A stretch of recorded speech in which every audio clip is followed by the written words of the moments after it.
Bismillahirrahmanirrahim. Assalamualaikum warahmatullahi wabarakatuh.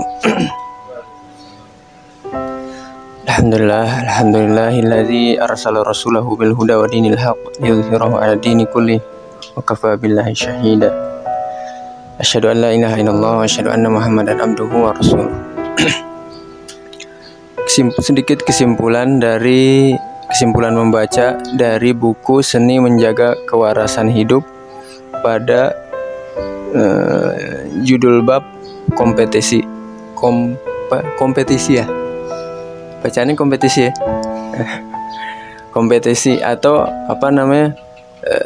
saling berlomba-lomba. Intinya kita di dunia ini pasti saling berlomba-lomba, sebagaimana yang Allah juga firmankan, fastabiqul khairat, berlomba-lombalah dalam kebaikan. Kemudian juga wa fidzalika falyatanafasil mutanafisun, dan pada yang demikian itu maka berlomba-lombalah, saling bersaing. Kalau kita melihat manusia ini pasti ada yang namanya kompetisi di dunia ini, maka begitupun pada hewan, pada tumbuhan, mereka pun juga saling berkompetisi ya. Seperti halnya jagung dan kedelai ya kan, seperti halnya pohon kecil dengan pohon besar, mereka saling berebut. Yang mereka perebutkan adalah air, hara, dan cahaya ya. Mereka saling berebut untuk apa? Untuk agar mereka tetap eksis, tetap ada di dunia ini. Mereka saling berkompetisi. Begitu juga hewan. Kita melihat hewan singa, dia perebutan tempat daerah teritorial dengan hyena ya kan. Mereka saling memperebutkan ya, itu tidak lain dan tidak bukan untuk mempertahankan keberlangsungan hidupnya. Nah, tapi kompetisi yang di sini adalah, kalau manusia adalah sesuatu yang legal, bukan sesuatu yang ilegal, bukan yang menghalalkan segala cara ya. Kompetisi atau perlombaan yang manusia waras lakukan adalah kompetisi yang sesuai aturan, bukan asal seradak seruduk. Yang penting segala cara dihalalkan. Bahkan nauzubillah min zalik, ada salah seorang yang dia berani menumbalkan keluarganya sendiri demi apa? Demi kekayaan. Jadi keluarganya ditumbalkan demi dia memperoleh pandangan tersohor di kalangan masyarakat. Kemudian keluarganya sendiri ditumbalkan ke setan. Itu kompetisi yang salah, karena dia berusaha untuk meraih itu dengan cara yang salah. Berarti artinya tidak sportif ya. Ibarat kata pertarungan MMA ya kan, kita pakai sarung biasa, tapi dia di dalam tangannya dia balutin besi gitu kan, biar sekali pukul langsung hancur. Nah itu kan ya boleh sih gitu, tapi kan itu namanya menghalalkan segala cara ya kan, tidak sportif, menang tapi dengan cara yang kotor gitu. Nah maka dari buku ini, dari subjudul ini yang berjudul kompetisi ini, jadi mengajarkan bahwasanya segala sesuatu itu pasti ada kompetisinya. Dan di dunia ini kita nggak mungkin menang terus, pasti ada masanya kita kalah ya kan. Nggak mungkin juga ya kan setiap petarung dia menang terus ya. Sekelas setelah sekelas Mike Tyson juga ada kalahnya gitu. Jadi nggak mungkin kita menang terus di dunia, pasti ada di masanya kita itu kalah. Nah itu yang menandakan, yang mengartikan bahwasanya ya itulah kehidupan dunia ini, ada kalah dan ada menang, ada pasang dan ada surut ya. Begitu juga dengan kehidupan kita ini ya, kalau kita siap untuk hidup, maka kita juga harus siap dengan segala kerumitannya ya kan. Ada orang waktu itu zaman sahabat, pasti ini adalah kisah yang sudah familiar ya. Ada seorang sahabat, kurang lebih kalau nggak salah namanya Salman ya kan. Dia mengantarkan temannya untuk lamaran ya kan, untuk lamaran, tapi malahan perempuannya malah seneng sama dia, tapi dia dengan kerelaan hati malahan mahar yang dia bawa dia berikan ke temannya ya. Berarti tingkat kedewasaan tingkat tinggi ya. dia perempuan yang dia lamar malah seneng ke orang yang nganterin. Ceritanya berbalik. Tapi karena kelapangan hati dan jernihnya pandangan, itu semua tidak menjadikan dirinya itu hasad, iri dengki, dan sifat-sifat buruk lainnya. Dan tidak ada yang bisa mengubah takdir kecuali doa. Jadi salah seorang syekh pernah berkata, kalau seseorang itu dia ditakdirkan oleh Allah Subhanahu wa taala akan terhindar dari suatu keburukan, maka Allah akan gerakkan tangan hamba tersebut untuk berdoa kepada Allah Subhanahu wa taala. Karena dengan perantaraan doa tersebut dia akan terhindar dari keburukan-keburukan yang telah ditetapkan sebelumnya. Sebagaimana yang Allah Subhanahu wa taala juga firmankan, yamhullahu ma yasha wa yusbit. Dan Allah Subhanahu wa taala itu menghapus apapun yang Allah kehendaki dan wa yusbit, dan menetapkan. Jadi takdir itu bisa diubah dengan doa. Makanya kesimpulannya, jangan pernah kita lelah berjuang, terus optimis. Kalau misalnya seluruh teman kita pesimis, maka kita harus jadi satu-satunya yang optimis, ya. Karena dengan optimis itu akan mendatangkan pertolongan yang tidak diduga-duga. Asik.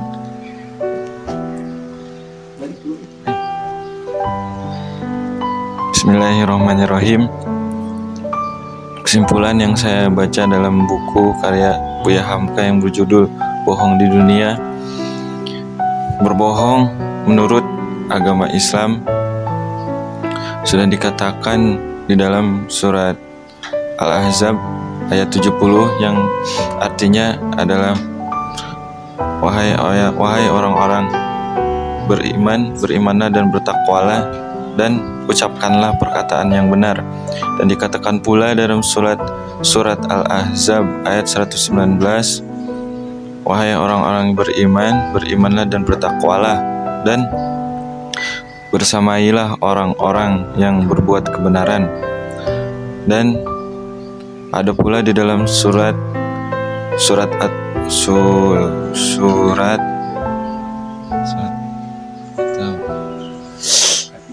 ya artinya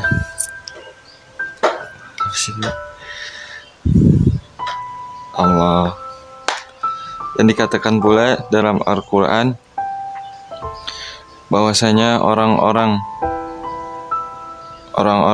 yang beriman tidak akan berdusta. Bahkan suatu hari sahabat Nabi pernah bertanya kepada Nabi, wahai Rasulullah, apakah orang beriman akan mungkin mempunyai sikap pengecut? Baginda Nabi menjawab, mungkin. Kemudian sahabat bertanya lagi pada Nabi, wahai baginda, apakah orang yang beriman akan mungkin berbuat bakhil? Dan Nabi menjawab, mungkin. Kemudian pertanyaan yang terakhir, sahabat bertanya, wahai baginda, apakah orang beriman akan mungkin berbuat dusta? Maka Nabi menjawab, tidak akan mungkin.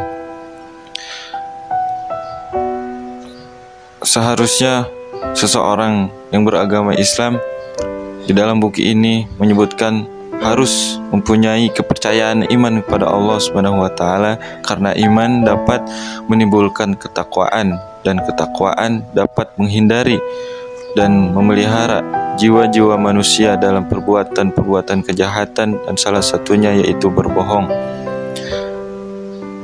Dan yang kedua yaitu sifat takwa dan keimanan manusia akan rusak apabila seseorang telah berani berdusta.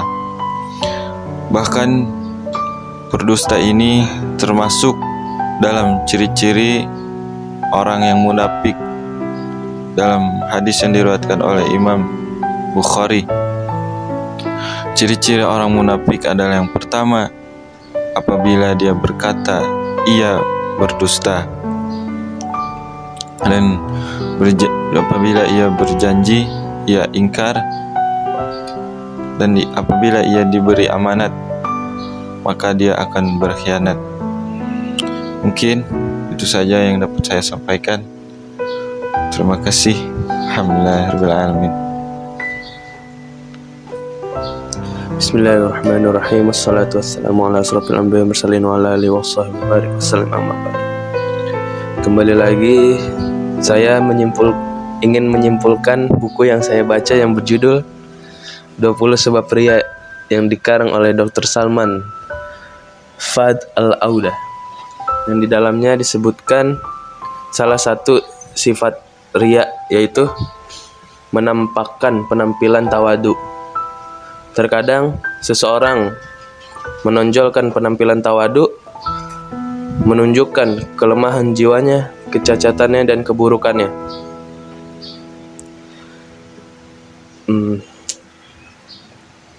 Dan pada setiap kesempatan ia mengatakan bahwa dirinya serba kurang dan lemah. Misalnya, aku itu orang miskin, hanya kepada Allah lah tempatku meminta pertolongan. Kami tidak pernah berbuat suatu hal yang berarti.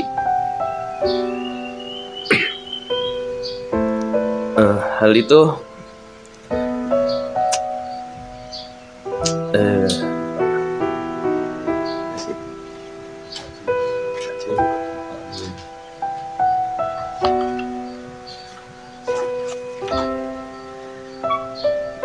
namun tujuan perkataannya itu menunjukkan bahwasannya ya tawadu gitu. Ya, merendah untuk meroket gitu. Baik itu dari suatu keyakinan dalam jiwanya bahwa ia tidak berarti apa-apa, atau bukan dari suatu keyakinan pada jiwanya. Ia selalu mengatakan hal itu selalu datang dengan bisikan setan, bergembiralah karena kamu telah selamat dari perbuatan ria. Padahal pada hakikatnya ia terseret oleh setan dalam berbuat ria dengan menunjukkan ketawaduannya dan mencela diri. Seharusnya yang kita lakukan ialah pertengahan, tidak mencela jiwa atau diri kita, juga tidak memujinya. Mungkin cukup sekian. Lanjut. Bismillahirrahmanirrahim. Alhamdulillah rabbil alamin. Allahumma salli wa sallim ala sayyidina Muhammadin wa ala alihi wa sahbihi ajmain. Baiklah, saya akan menyimpulkan buku yang berjudul Agar Al-Quran Menjadi Motivasi Hidup Anda, yang dikarang oleh Ustadz Hidayatullah LC Al-Hafiz, yang membahas tentang ayat-ayat fitrah. Fitrah sendiri berasal dari kata fatara yafturu, yang berarti menciptakan dari yang tidak ada menjadi ada. Seperti Allah yang telah menciptakan segala sesuatu yang dari tidak ada menjadi ada. Suatu ketika dalam riwayat disebutkan bahwa ketika Umar bin Khattab radhiyallahu anhu bingung dengan penggalan ayat yang berbunyi fitratallahi fataran nasa 'alaiha. Lalu ketika dia merasa bingung, dia berjalan dan melihat dua orang badui sedang berkelahi, dan mendengar dari salah satu dari mereka keluar perkataan ana abtartuhu, saya yang telah menciptakannya atau saya yang telah menemukannya. Ketika keduanya menggali sumur, berdebat tentang sumur. Terus ketika itu muncullah kepahaman dari Umar tadi, yang dia muncullah kepahaman dari Umar. Lalu dia mengingat ayat Fatiras samawat, Allah yang telah menciptakan langit. Dan perlu dipahami di sini juga bahwa fitrah itu berarti suci, seperti perkataan Nabi SAW, sabdanya An Abi Hurairah radhiyallahu anhu qala Rasulullah sallallahu alaihi wasallam kullu mauludin yuladu 'alal fitrah. Setiap bayi yang terlahir dalam keadaan suci. Suci dari, maksudnya di sini suci dari dosa.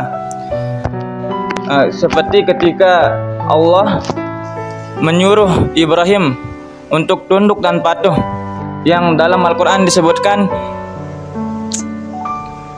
idz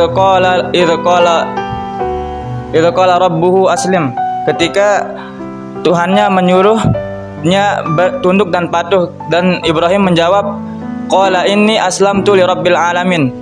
Dia menjawab, saya sudah patuh dan tunduk kepada Rabb semesta alam. Jadi ayat ini menjelaskan sendiri tentang bahwa fitrah itu berarti Islam, karena Islam adalah yang berarti suci dan hanya berorientasi kepada Allah Subhanahu wa taala.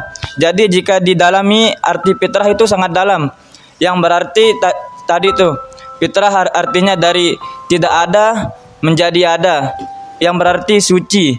Suci yang dimaksud di sini adalah Islam.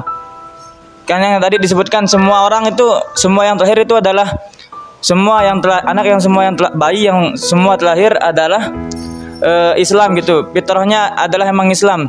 Bapaknya lah yang membawa dia menjadi Yahudi, Nasrani dan Majusi. Jadi makna tersendiri fitrah adalah Islam. Mungkin cukup sekian.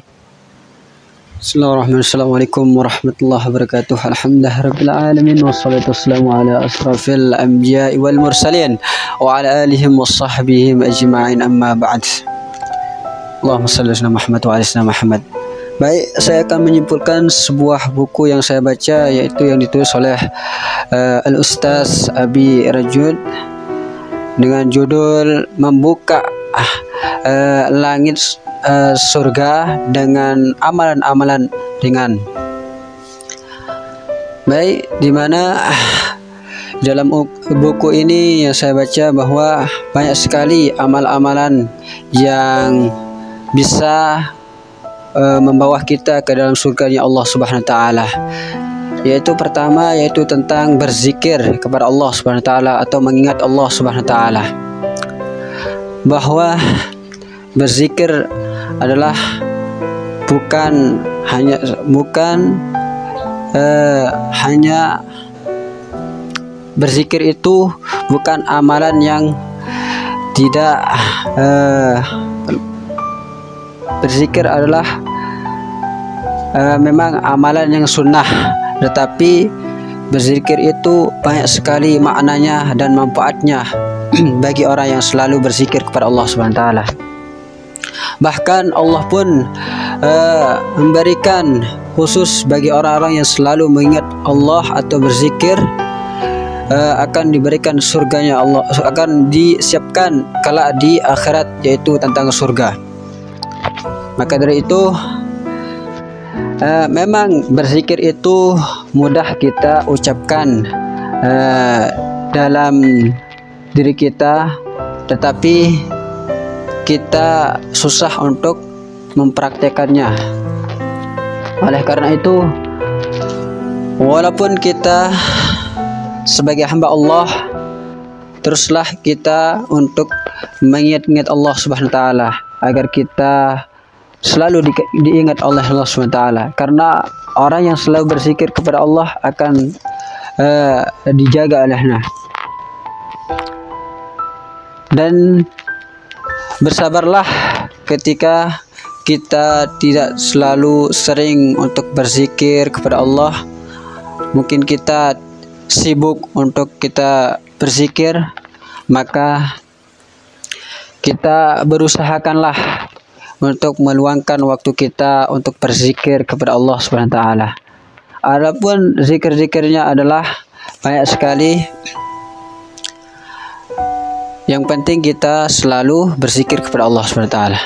Dan Allah Subhanahu wa taala berfirman di dalam surah Al-Kahfi ayat 28 bagaimana yang berbunyi, wasbir nafsaka ma'al ladzina yad'una rabbahum bil ghadati wal 'ashyi yuriduna wajhah ولا تعد عيناك عنهم تريد زينة الحياة الدنيا ولا تطع من أغفلنا قلبه عن ذكرنا واتبع هواه وكان أمره فرطا.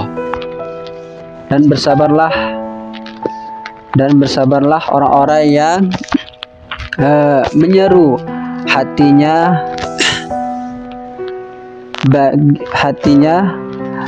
itu untuk berzikir pada pagi dan sore hari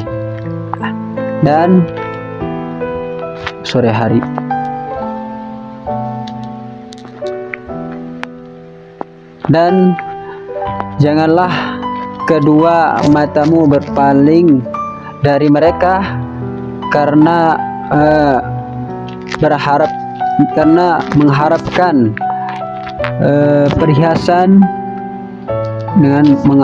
perhiasan kehidupan di dunia ini, dan janganlah kamu mengikuti orang-orang yang kami telah melalaikan di dalam hatinya, janganlah kamu mengikuti orang-orang yang kami telah melalaikan di dalam hatinya itu, dan janganlah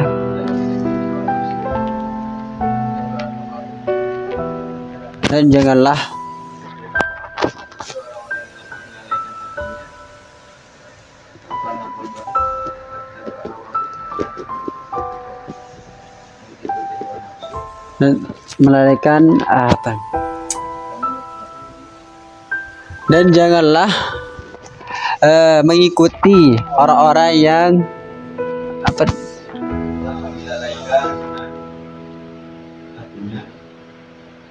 kami telah melalaikan di dalam hatinya itu dalam hatinya itu bisa lihat ya, biar nggak salah paham. Bagaimana Allah Subhanahu wa taala berfirman di dalam surah Al-Kahfi ayat 29 sebagaimana yang berbunyi, wasbir nafsaka ma'al ladzina yad'una rabbahum bil ghadati wal 'ashyi yuriduna wajhah wa la ta'du 'ainaka 'anhum turidu zinatal hayatid dunya wa la tuti' man aghfalna qalbahu 'an dzikrina wattaba'a hawahu wa kana amruhu furta. Dan bersabarlah kamu bersama orang-orang yang menyeru Tuhannya, itu berzikir pada pagi dan sore hari dengan mengharap ridhonya, dan janganlah kedua matamu berpaling dari mereka karena mengharap perhiasan kehidupan dunia ini, dan janganlah kamu mengikuti orang yang hatinya telah kami lalaikan dari mengingat kami serta menuruti hawa nafsunya, dan dia adalah keadaan itu melewati batas. Jadi di dalam Al-Quran ini bahwa ketika kita dalam kesulitan atau kesibukan untuk kita berzikir kepada Allah Subhanahu wa taala, maka bersabarlah dalam menghadapinya. Mungkin tidak ada waktunya kita untuk berzikir, akan tetapi kita harus tetap mengingat Allah Subhanahu wa taala. Mungkin itu saja yang saya bisa simpulkan pada buku ini. Semoga bermanfaat. Allahumma fikil afwa min tariq. Wassalamualaikum warahmatullahi wabarakatuh.